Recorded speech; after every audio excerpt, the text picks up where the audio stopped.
Greeting from Ron's garage, literally in the garage this time. So I've got, I don't know if it's a treat, but I'm going to do this.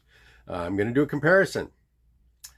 I just got one of my dream horns in the other day at a screaming price because of a generous seller, a college student. And I finally got my hands on an Olds P-16 custom crafted trombone. This was made in 1977. It was one of the last breaths that Olds took, and they designed this horn to try to compete against the more popular jazz horns like the Conn 6H, the King 3B, the Urbie Green Martin model, the Bach 12, I believe, because that would be the closest thing, would be the Bach 12. And, and anything else that was in that category. So what we're going to do is I'm not going to do too many horns like I did on the last one. I'm just going to do the P-16 from 1977, and I'm going to do a Conn 6H from 1972, okay? Now you're like, yeah, that's the Abilene one. Those are crap when they built them. Okay, so this is not crap. This is the horn that I've been restoring. The horn's been torn apart. It's been polished. It's been put back together. All the solders are solid. The slide is flawless. Okay, the only thing I haven't done is I haven't relacquered it, but everything's there. So I've got some cool little statistics for you. I just did this. Let me get my piece of paper here. Okay. According to my postal scale, the entire horn of the Olds P-16 is 3 pounds and 0.08 ounces. That's the entire horn, the whole horn. Counterweight, bell, slide, inner and outer slide, no mouthpiece. The Conn 6H, and I did compare this weight against older Conn 6Hs, and it's not that much different. The Conn 6H, the entire horn is exactly 3 pounds. So 3 pounds and 0.08 ounces, or let's say it's 2 pounds and 15.5 ounces. Okay, we're talking like a half, like 1 ounce difference or a half ounce difference between the two horns, but they're virtually the same weight. Both horns are the same weight, but then there is a distribution difference here.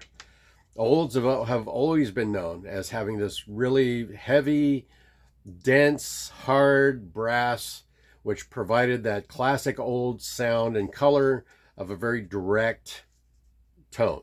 Well, I think that still stands with the P-16 because I don't know that they lighten the bell much. It does say in my readings that it's not only a lightweight slide, but it's a lightweight horn. So they may have lightened the bell up some, and I played it quite a bit here just in the last few hours, and it's significantly warmer than and less direct than my Super, my Studio, my Special, my Ambassador. This was an advance for Olds at that time. It's just it just came too late. They needed to make this horn in the early 1960s or late 1950s, and they didn't. But it went through ownership changes in the early 1970s. So not every company can be in the right place at the right time doing the right thing, and it's a shame because Olds was probably one of the most incredible and fantastic brass makers of the 1900s in American craftsmanship. Now, getting on back to the Conn, okay, I said okay, so the bell. Let's just do the bells. The bell of the Olds P-16 is 1 pound 14.1 ounces. It's almost 2 pounds. The Conn bell is 1 pound 6.8 ounces. That's half a pound lighter than the Olds. But here's the compensation. The Olds slide, the outer slide, okay, is 7.2 ounces. Okay, now a traditional lightweight professional slide is about 6.5 to 6.8 ounces. This is 7.2 ounces. For Olds, that's still considered a lightweight slide for an Olds. Okay, so 7.2 ounces on the outer slide, because that's the one you're going to move around, not the inner slide. The Conn 6H outer slide is 8.9 ounces. So it is basically 1.5 ounces, almost 2 ounces heavier than the Conn. Okay, I mean 2 ounces heavier than the Olds. So the 6H, the Conn 6H, heavier slide, lighter bell. The Olds P-16, heavier bell, lighter slide. And characteristically, those create different sounds because when you have a softer, lighter weight bell, it's going to absorb more of the vibration as it reaches the bell because it's softer, and it's going to give it a warmer tone, which is what Conns are known for. The heavier weight bells, and some people, they'll custom order horns from, you know, Shires or Edwards, and they'll want the heavyweight bell, provides a more centered, focused tone that travels faster through the bell, and the tone really makes its true color near the end of the bell, as opposed to the whole bell absorbing the vibrations on their way out, creating a warmer tone. And of course, the warmest of the tones is always going to be Bach, because of the amount of annealing they do to it is greater than just about any other maker on the market.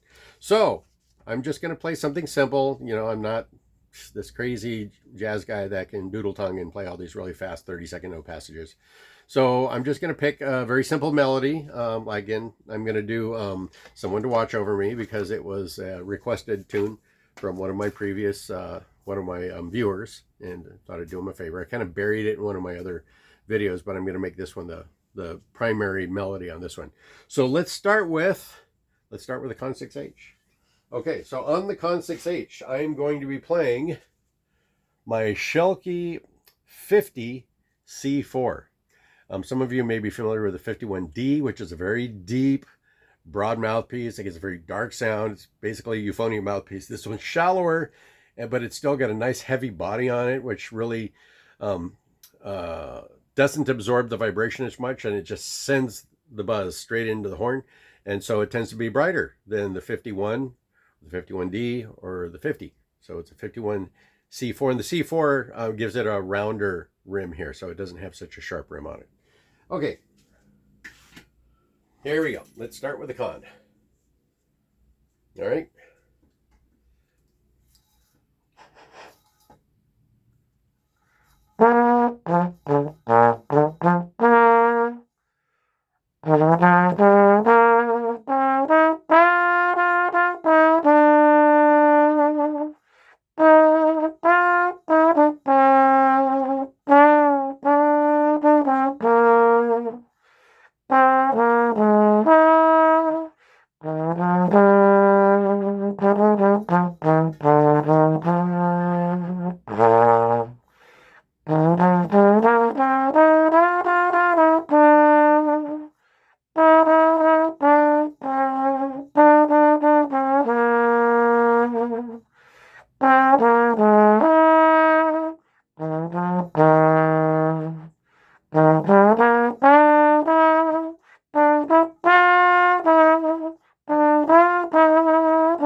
Okay, so there's your Conn 6H, you know, with my errors and mistakes in it. Now, for the olds, P-16. You know, there's some similarities here. You know, the Conn, they've got the nickel going from the flange up here on the tuning slide all the way through these connecting pipes and the flange down here. Big, heavy nickel brace, flange, hand, and flanges on the top of the slide here, and a nickel crook. Now, the P-16 probably didn't need all that, because, like I said, the bell's heavier. So we have nickel up here, nice heavy brace, nickel here, heavy brace, nickel here, non-nickel here, that's brass. No nickel here, just nickel on the braces, okay? No sleeves up here, but long brace flanges that go on here, and then a nickel, I guess you call them flanges, right? And then just a brass tuning slide, tuning crook. So less nickel, but heavier bell. Here we go. And a very light slide.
probably the warmest olds I've ever played. So there you have it. Let me put this thing down here. There you have it. The P-16 custom crafted olds 500 bore single bore tenor, made in 1977, right near the end of their olds life in 1979. A viable competitor to the 6H, and probably likely the 3B as well, or the Urbie Green Martin. It just, they were too late to the game. And if you can find one, get it. But you're going to be hard pressed to find one, because they're rare, and people who have them aren't letting go of them because they're very rare and they're spectacular horns. So anyway, signing off, I thought I'd share that with you. So the Conn 6H 1977 Olds P-16 lightweight slide, comparable, slightly different, both fantastic jazz tenors. Okay, bye-bye.